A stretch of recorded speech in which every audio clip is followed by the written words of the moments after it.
Gracias y paz, amados hermanos del grupo Edificados en la Palabra.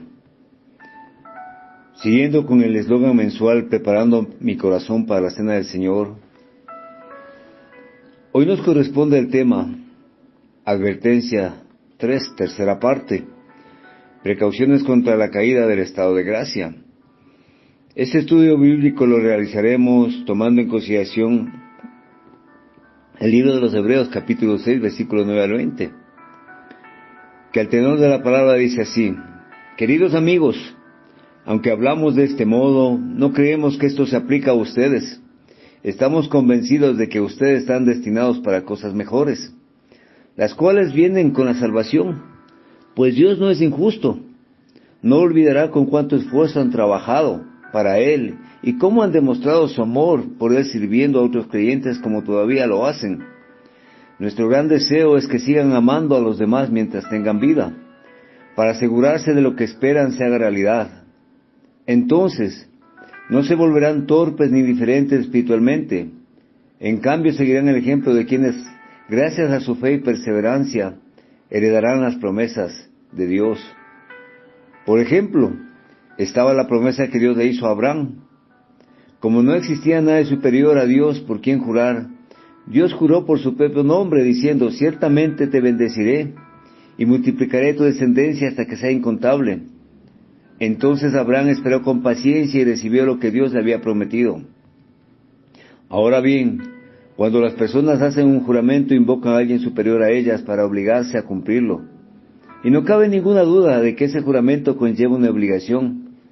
Dios también se comprometió mediante un juramento para que los que le recibieran la promesa pudieran estar totalmente seguros de que Él jamás cambiaría de parecer. Así que Dios ha hecho ambas cosas, la promesa y el juramento. Estas dos cosas no pueden cambiar, porque es imposible que Dios mienta.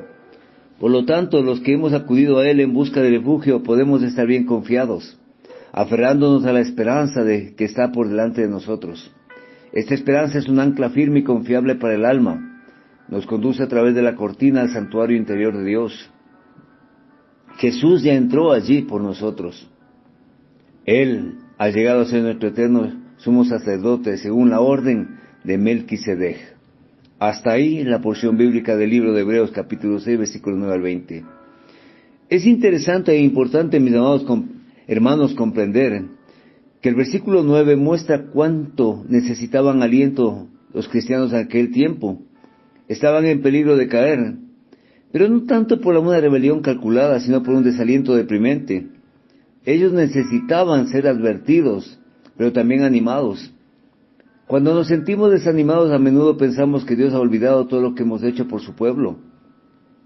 Pero Dios no dejaría de ser Dios, sería injusto si se olvidase de tales cosas. Dios mira, ve y recuerda permanentemente. A veces nuestro temor de que Dios haya olvidado nuestra obra y el trabajo de amor proviene de confiar en la atención y el aplauso de la gente. Es cierto, mis hermanos, que algunas de las personas pueden olvidar nuestra obra y el trabajo de amor, pero Dios nunca lo hará. Deseamos que cada uno de vosotros muestre la misma solicitud hasta el fin, para plena certeza de la esperanza. Es por eso que el autor de Hebreos nos anima, como un entrenador, pidiéndoles que sigamos adelante. Y es así que los seguidores de Jesús debemos seguir con su buen trabajo, seguir adelante con la esperanza hasta el fin, e imitar todo aquello que se heredan, no que se ganan, que es las promesas de Dios. Cuando fallamos en hacer esto, el desánimo a menudo nos hace perezosos. Sí, mis hermanos, el riesgo de la tercera caída es ser perezosos. Por eso es importante reconocer que el lado más luminoso que nos habla el libro de Hebreos capítulo 6, del versículo 9 al 12, en donde dice: queridos hermanos, aunque no hemos hablado así, estamos convencidos de que hay cosas mejores para vosotros. Sí, cosas que tienen que ver con la salvación, porque Dios no es injusto para olvidar vuestras obras, y el amor que habéis desplegado poniéndonos activamente al servicio de los que están consagrados a Dios, en el pasado y en el presente. Esperamos de todo corazón que todos y cada uno de nosotros despleguemos el mismo celo hasta hacer lo que esperamos se haga realidad, y que sigamos portándonos como hasta ahora, hasta el final, para no caer en un letargo inactivo, sino seguir el ejemplo de los que a base de la fe y paciencia reciben la corona de herencia, lo que ha sido prometido. Hay una cosa que sobresale aquí, mis hermanos. Este es el único pasaje de toda la carta del libro de los Hebreos en el que el autor se dirige a sus lectores llamándoles queridos hermanos. Y esto viene inmediatamente a continuación del pasaje más duro, como si dijera, si no os quisiera tanto como os quiero, no os hablaría con tanta severidad. Crisóstomo parafraseaba la idea de la siguiente manera: es mejor que os haya metido miedo con mis palabras, que tuvierais que lamentar los hechos.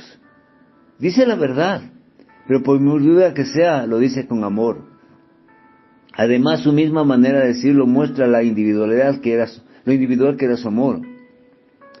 Esperemos, dice, que todos y cada uno de nosotros desplegaremos el mismo celo hasta hacer lo que espera se haga realidad. No está pensando en ellos como gente, sino como personas individuales. En ese contexto vemos como Dios le dice a Moisés: yo te conozco por tu nombre, en Éxodo 33:17, y a Ciro le dice: yo soy el Señor el que te llamó por tu nombre, en Isaías 45:3. A uno le impacta al leer la Biblia la importancia que da a los nombres personales. Se dedican capítulos enteros a las largas genealogías. Muchos pensábamos que bien si hubiese podido omitir este canon de la Sagrada Escritura, lo que son las genealogías.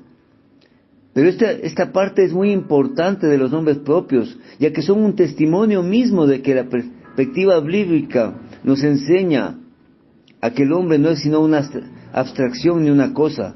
Cuando el autor de Hebreos escribió estas cosas tan serias, no estaba reprendiendo a una iglesia, sino suspirando por hombres y mujeres como hace Dios mismo. Hay dos cosas interesantes, mis amados hermanos, que están explícitas en este pasaje.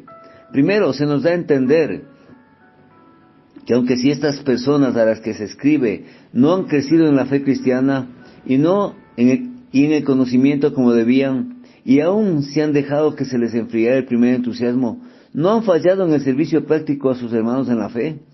Aquí hay una gran verdad práctica. A veces en la vida cristiana pasamos por momentos áridos. No sacamos gran cosa de los cultos. Nuestra participación en la enseñanza de la escuela sabática, en el coro, se convierte tal vez en algo rutinario, sin alegría. En esas circunstancias tenemos dos alternativas. Podemos dejar de asistir a los cultos y colaborar. Pero si lo hacemos así, estamos perdidos. O podemos continuar con determinación, y la experiencia general es que la alegría, el entusiasmo, el gozo vuelvan a su debido tiempo. En estos momentos áridos, mis hermanos, lo mejor que podemos hacer es seguir con los hábitos de la vida cristiana y de la iglesia, sirviéndole al Señor. Si así lo hacemos, podemos estar seguros de que el sol va a brillar para nosotros.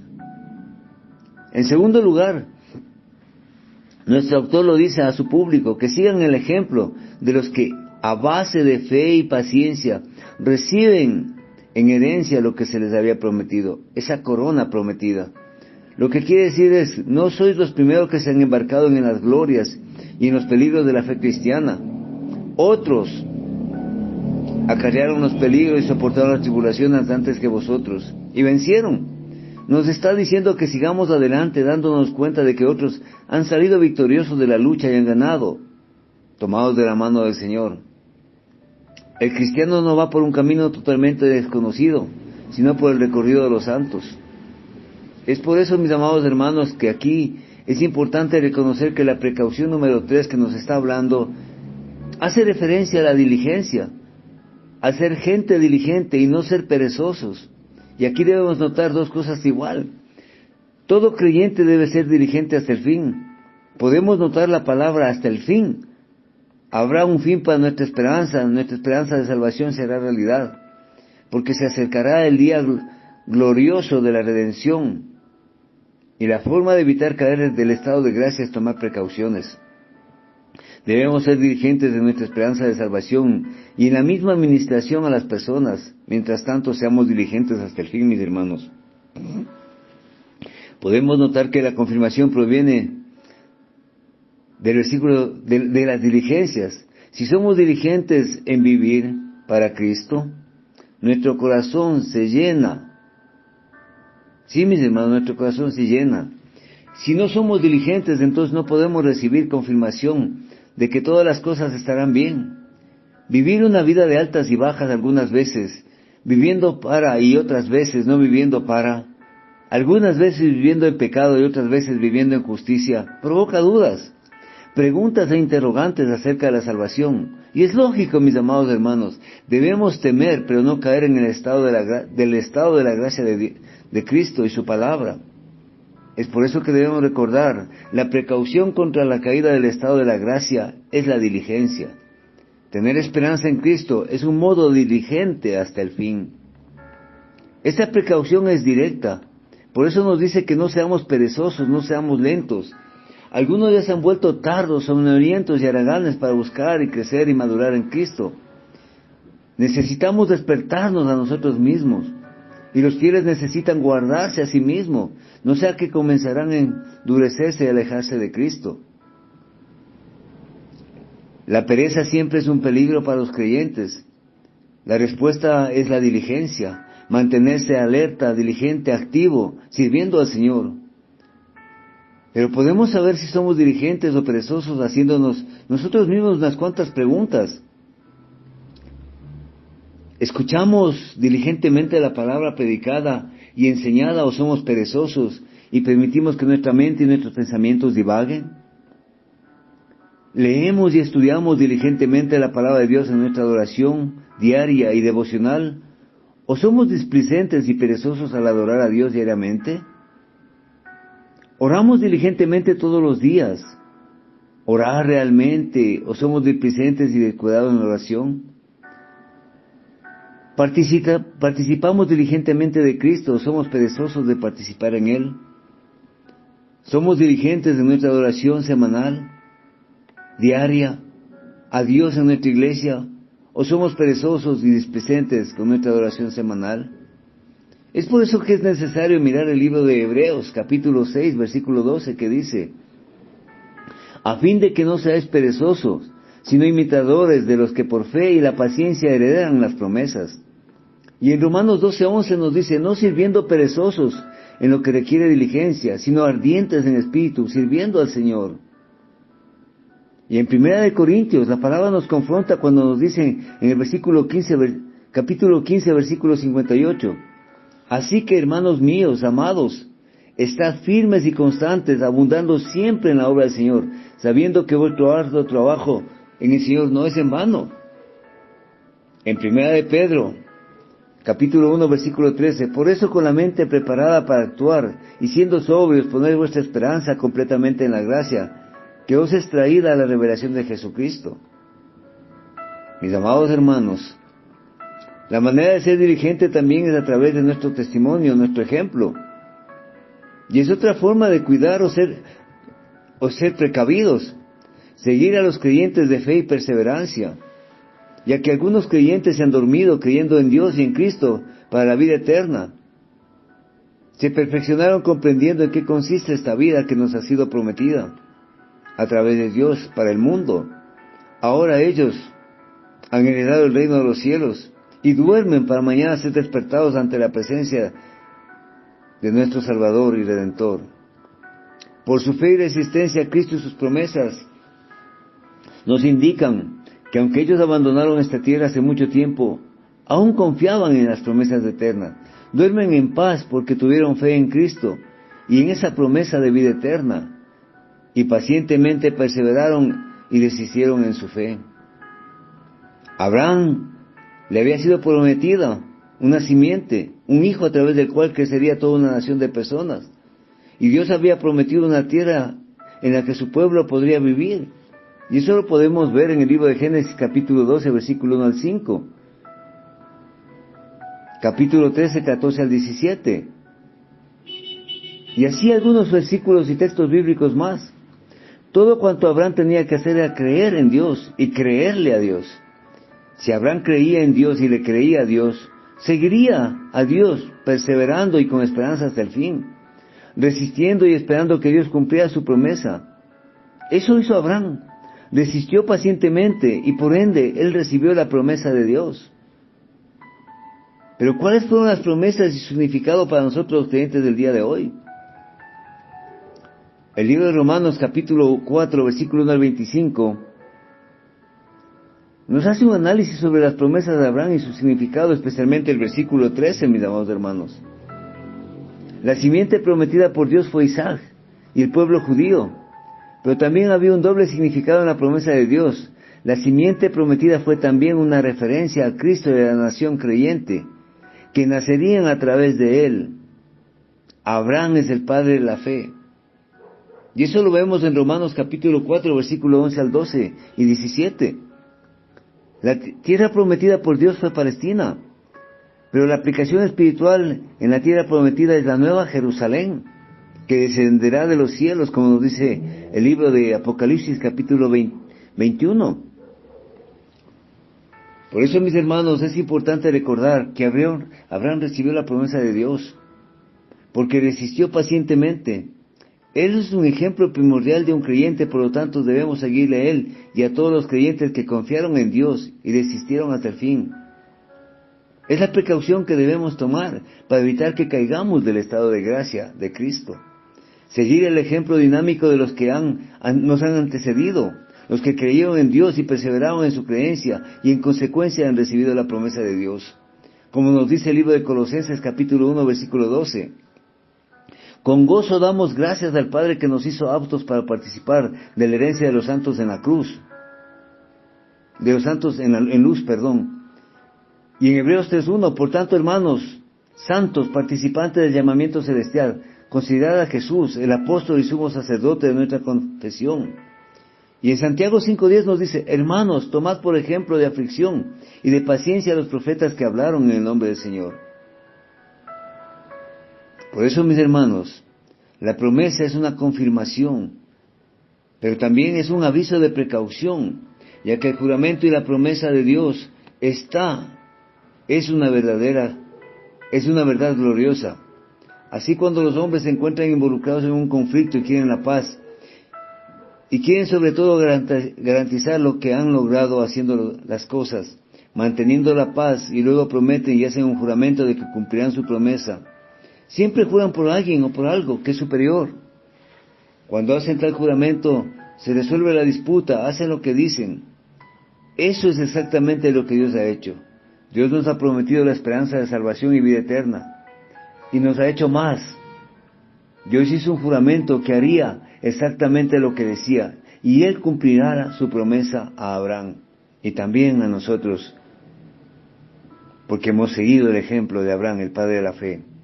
Él enviará la simiente, decía, al Salvador del mundo por medio del linaje de Abraham. Habría una nación que creyese y naciese fortalecida. Él le daría la tierra prometida a todos los que creyeron en la promesa, como creyó Abraham. Es por eso, mis hermanos, que es importante reconocer que cuando esta promesa fue dada, sucede lo siguiente, que Dios juró y prometió que Él les dará a los creyentes la tierra prometida. Y Dios no es hombre para que se arrepienta. Él ha dado esa promesa, mis hermanos, porque Él ha dado una doble confirmación. Él ha prometido y ha hecho un juramento, y Él nos dará esa vida eterna. Y eso lo podemos apreciar, mis amados hermanos, en el libro de Colosenses capítulo 1, capítulo 1, versículo 9, que dice, fiel es Dios, por medio de quien fuisteis llamados a la comunión de su Hijo Jesucristo nuestro Señor. Y en 1 Tesalonicenses capítulo 5, versículo 24 dice, fiel es el que os llama, quien también lo logrará. Estando persuadido de esto, el que comenzó en vosotros la buena obra la perfeccionará hasta el día de Jesucristo. Filipenses 1:6.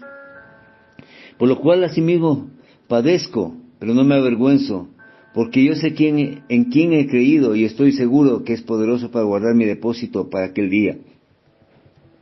En 2 de Timoteo capítulo 1 versículo 12 le encontramos eso, mis hermanos.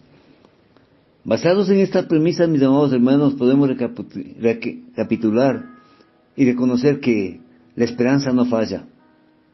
Cuando Dios hizo la promesa a Abraham, ¿cómo no podía jurar por otro mayor que él? Juró por sí mismo, como lo dijimos. Dios le hizo más de una promesa a Abraham. En Génesis 12:7 nos relata que le hizo cuando le llamó a salir de Ur y le envió a lo desconocido y a la tierra prometida.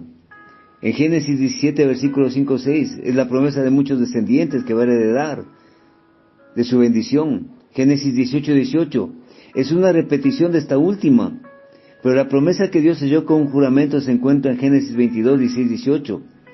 El sentido de esta primera frase es, Dios le hizo muchas promesas a Abraham, y por último le hizo una que confirmó con un juramento. Esta promesa era, por así decirlo, doblemente segura.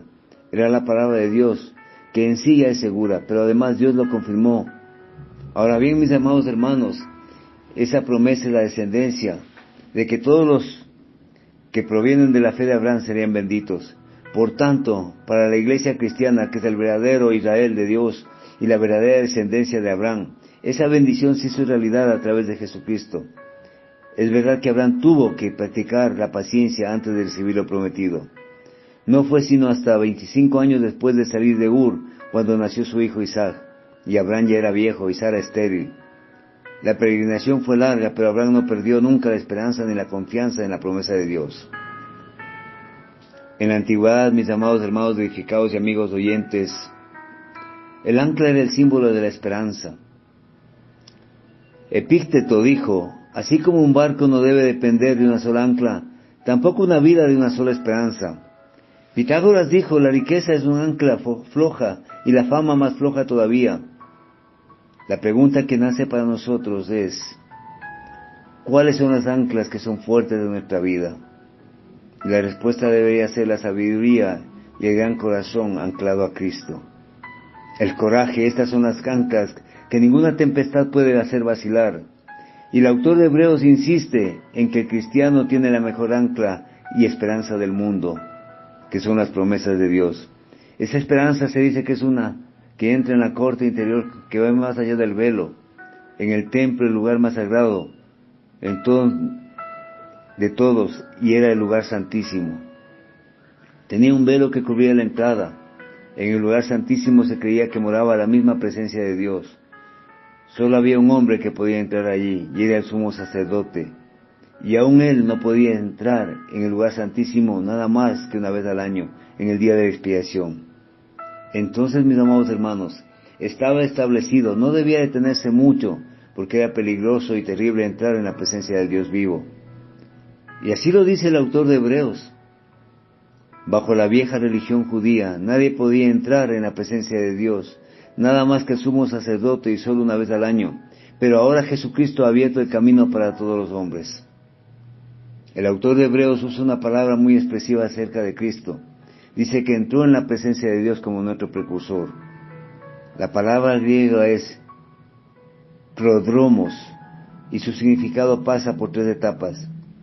Quiere decir que uno se apresura, que es un pionero, y que es un explorador, que se adelanta para ver si el terreno está bien para que pueda avanzar las tropas. Y Jesús entró en la presencia de Dios para que todos los seres humanos pudieran obtener la salvación y la vida eterna. Mis amados hermanos edificados en la palabra y amigos oyentes, vamos a decirlo más sencillamente de otra manera. Antes de que viniera Jesús, Dios era distante para su pueblo, pero a través de Jesucristo nos da la oportunidad de ser considerados sus hijos y ser amigos suyos. Por eso, mis amados hermanos, que la advertencia 3 y las precauciones contra la caída del estado de gracia involucra lidiar con nuestra pereza y aprender a ser diligentes en las cosas y las obras del Señor. Sí, mis amados hermanos, dejemos a un lado la pesadez, la dejadez, a fin de que podamos hacer las cosas conforme al propósito de Dios. Que el Señor sea bendiciendo su santa palabra, que esto es para la honra, honor y gloria de Jehová de los ejércitos. Desde Quito, Ecuador, su hermano en Cristo, Edwin Balseca Jaramillo, de la Iglesia de Dios. Paz a vosotros, amados hermanos.